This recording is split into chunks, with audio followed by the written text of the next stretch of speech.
What's going on, guys? It's Jimmy here. Welcome to our daily show where we discuss everything going on here in our country that you need to know about here on a daily basis.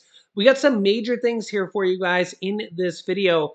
More checks going out to millions of people in this video. We'll talk about here in this video. We also have some major programs that could help you buy a home for no money down, actually could give you the down payment. We'll go over that here in this video as well. Also, the Washington, D.C. mayor has declared a public emergency as busloads of migrants are being shipped there from mostly from Texas Governor Greg Abbott, who continues to send busloads of migrants there and to other cities as well.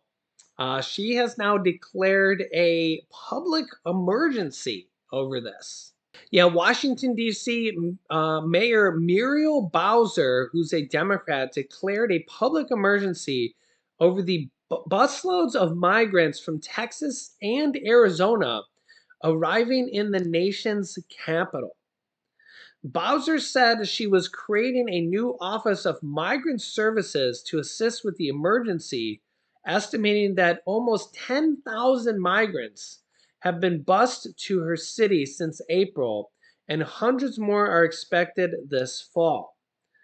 Quote, "What we're dealing with is a big unknown, and it's an unknown being imposed on us," the mayor said at a Thursday morning press conference. "We're not a border town." Texas Governor Greg Abbott and Arizona Governor Doug Ducey, both Republicans, began busing migrants to Democratic cities over the spring, including New York and Chicago. The Republican governors are protesting the Biden administration's border policies, which they say are too lax. Inundated by the migrants, Bowser requested the assistance of D.C. National Guard in both July and August, but was rebuffed by the Pentagon, which called the request inappropriate. Bowser on Thursday said she was continuing a dialogue with the federal government on the issue, which she called a political stunt. This is a new quote, this is a new challenge for Washington, D.C., but I feel confident if we lead with our values, if we put the right systems in place, which we are doing with the Office of Migrant Services, then we will lead a response that makes our community proud. The new Office of Migrant Services will cost an initial $10 million and is also authorized by the Public Emergency Declaration. According to the Texas Tribune, Governor Greg Abbott's program of sending migrant busing to other states has already cost Texas over $12 million by just at the end of August. Abbott's office said Chicago will now become a regular drop-off location in addition to New York City and Washington, D.C. as well. Wow. The program to send migrants to other cities in part of Texas Governor Greg Abbott's multi-billion dollar effort. Wow. I wasn't expecting that. To curb border crossings as a way of antagonizing President Joe Biden over his border policies, which began in April, sending migrants who volunteer to accept rides to Washington. The move drew mixed reviews, sending Washington officials scrambling of an influx of asylum seekers. Sending migrants to New York City, a move Mayor Eric Adams has called, quote, inhumane. Abbott's press secretary says President Biden's reckless open border policies have created an ongoing crisis. Until President Biden and Congress do their jobs and secure our southern border, Texas will continue utilizing every strategy to address this border crisis and protect Texans. New York officials have said the city will continue to provide shelter to asylum seekers. New York is required by law to provide same-day housing for any adult who requests it, regardless of immigration status. New York City Commissioner of Immigrant Affairs says, quote, Governor Abbott has crossed the line by using innocent human beings for his political ends. What do you think? What do you think? It's a it's I'm at a loss for words. I could see the issue on both sides. Um, coming from Texas's point of view, they see this every day. Washington D.C. declares a state of emergency with the 10,000 migrants that have been bused there. But think about how many Texas is dealing with. That's I mean, Texas is dealing with way more than that. I mean, they've only bust the amount of people out of there that have volunteered for it. So think about how many people haven't volunteered for it, or we don't even know about them. So, yeah, you can let me know your thoughts here on this, but I definitely think we need more secure borders because it's just this is a problem. Honestly, this is a problem that's been going on for decades, and it's not a simple solution. It's like I said, it's been a problem for a long, long time. But you can let me know your thoughts here in the comments. Next up, a first-time home buyer program just launched that has a really good ambition here, and could be expanded. Take a listen. Bank of America launching a new program to help minorities buy their first homes. They're calling it the Community Affordable Loan Solution, or CALS. It offers zero down payment mortgages with no closing costs to first-time home buyers in some Black and Latino communities. No minimum credit score and no mortgage insurance required. Instead, the bank will look only at an applicant's income and home location. CBC senior real estate correspondent Diana Olick is with us. How effective is this going to be bridging that sort of wealth gap? Well, Shep, the Bank of America program is certainly going to help some potential buyers who might otherwise not have been able to become homeowners. But remember, the program is only in 5 cities right now: Charlotte, Dallas, Detroit, LA, and Miami, and only in certain neighborhoods in those cities. The borrowers don't need a down payment, but they are going to have to prove their ability to make those monthly payments. And given today's high prices and high interest rates, that's hard even if you do get the down payment granted to you. And of course, this is not exactly new. There are several other banks doing similar programs.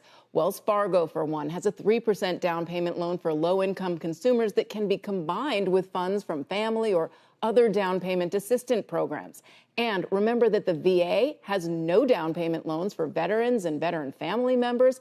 Then there are no down payment USDA loans for people in rural areas. And that's an important one, as more and more people who can now work remotely are actually moving to rural areas. So there have been these programs in place for a while, and we have not seen much of any dent in that home ownership gap, unfortunately. I hadn't heard about most of those. And in the last hour, I mentioned that the 30-year fixed is firmly above 6%. And, these higher rates, it's got to be affecting a lot of sellers. Yeah, because imagine a seller who says, okay, I want to sell and I want to move up to a bigger home. Well, they've got, 2.75 or 3% on their rate that they refied a year and a half ago or 2 years ago. Did they want to move up to 6.25%? I don't think so.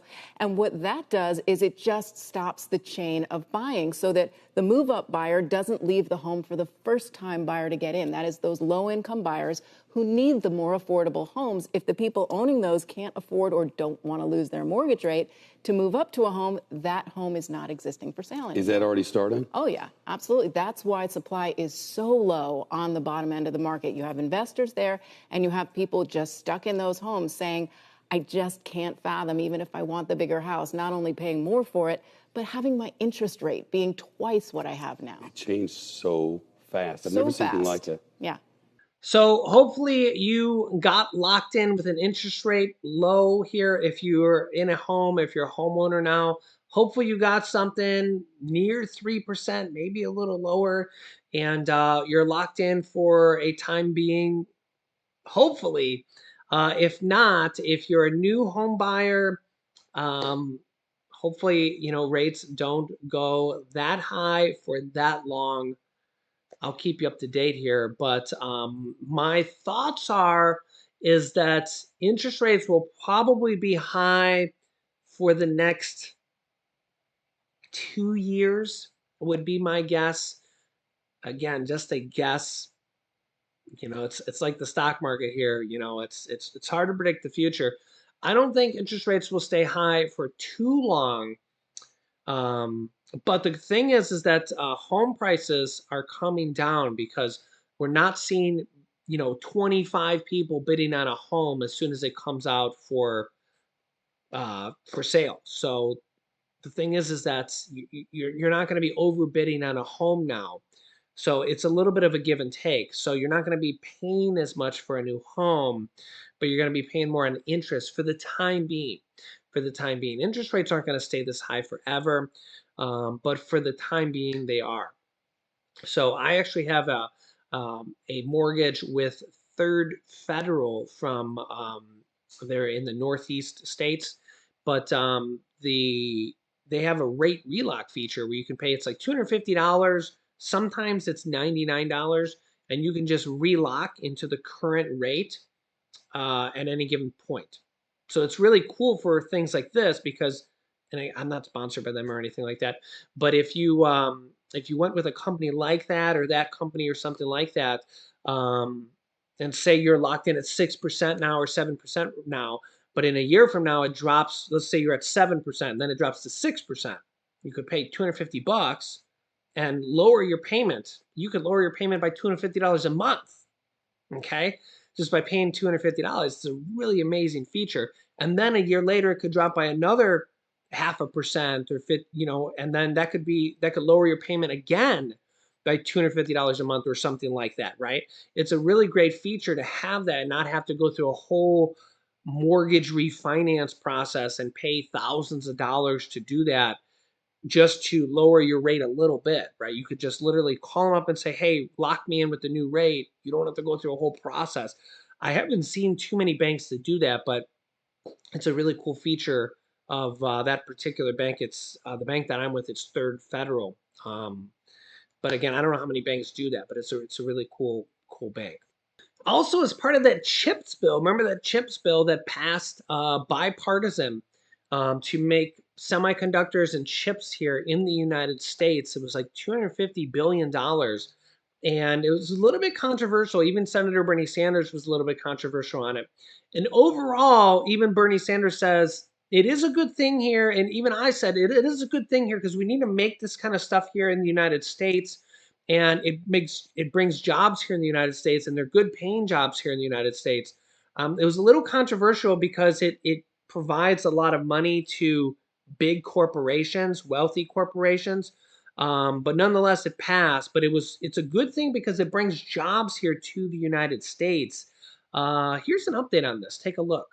Well, it takes, 3+ years to build a site like this. So, we're pushing it. We had hoped to get started a little bit sooner as, CHIPS Act was going through Congress and so on. So, 25, 26, that kind of timeline is what we're aiming at. That's when our business needs are in place as well.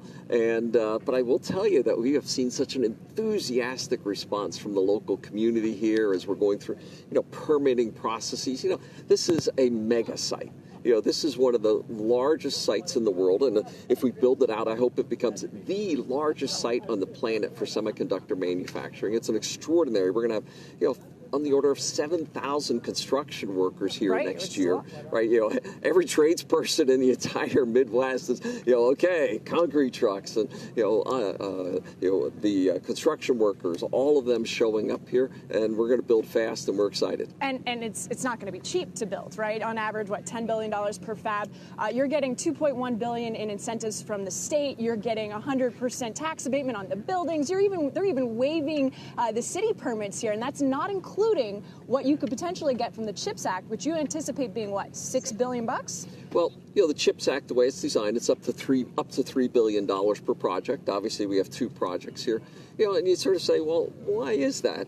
And all the studies have shown that if we were building in Asia, and remember that the U.S. and Europe used to be 80% of manufacturing. Today, we're 20%. And this became acutely seen throughout COVID. It's like, Why did we let something so important? Every aspect of your life is becoming digital. Everything digital, so semiconductors, and now we've become acutely dependent on a few areas of the world, and some of those not the most geopolitically stable. So let's build them back here. But if there's a 30 to 40% gap in the cost of building it there, what we build here must be competitive in the world. And that's the nature of the CHIPS Act. It's about closing that competitive gap so that these buildings that we are building here, the most advanced manufacturing on the planet, So can advanced, compete right? in the world. But competitive when you only have, no, this is a huge feat, but it's 2 fabs, right? Two fabs, Two hopefully fabs, more over time. Because I've spoken to other executives and some that maybe say, hey, it's a drop in the bucket when you're talking about the global scale. Yeah. So what do you say to that? Do you believe that there should be more than $52 billion for the CHIPS Act? This is 2. We have 2 going on in Arizona. Right. We have another one in the Oregon that we just finished. And this site is capable of going up to 8 or 10 fabs. So my objective would be is that we just keep building. So that this project doesn't end for the next decade or decade and a half. do you have as we keep updates building. on that then? If the potential for 8 fabs, you said if the CHIPS Act goes through, we'll spend up to $100 billion, right? Yeah, and obviously, we got to start somewhere. So Right, we're getting yeah, I the know, I'm first getting 2 ahead, but- underway. You're getting a little bit ahead of us. But do you I'm have an aggressive plans? guy, and you're a little bit ahead of me. Well, our objective would be that we just keep building here. And as our demand, our foundry business builds, and we'll have some of our potential customers here today, I tell them, hey, I want to put some of their logos on these fabs here as we go build them out in the future. And obviously business conditions, but the market for semiconductors, almost doubles between now and the end of the decade. Right. So we believe these are great investments. We hope, as these comes online, 25, 26, and then we're building the next one, the next one, the next one as we go forward in time. And yeah, we don't want this to be a drop in the bucket. We want this to be the biggest manufacturing location in the world. So you can see putting these dollars to work here in the United States, thousands of construction jobs, thousands of employees. It's better to have this stuff made in America. These are ongoing jobs, tax dollars that will be put to work here, and ongoing tax dollars that will, and jobs and all this stuff made in America, better than made overseas, right? And this will be stuff that will be for decades and decades going forward. And that's why I think we all ultimately realized and thought it was better to have this stuff made in America ultimately. And this is a good thing. This is a good thing. So the more stuff we can get made in America, the better, as long as it's competitive and price-worthy competitive as well, as long as things aren't, 2-3 times the price. So this is the thing is we got to start getting more and more things made in America, because if everything's made overseas, it's not necessarily the best thing here for the United States. So let me know your thoughts here in the comments.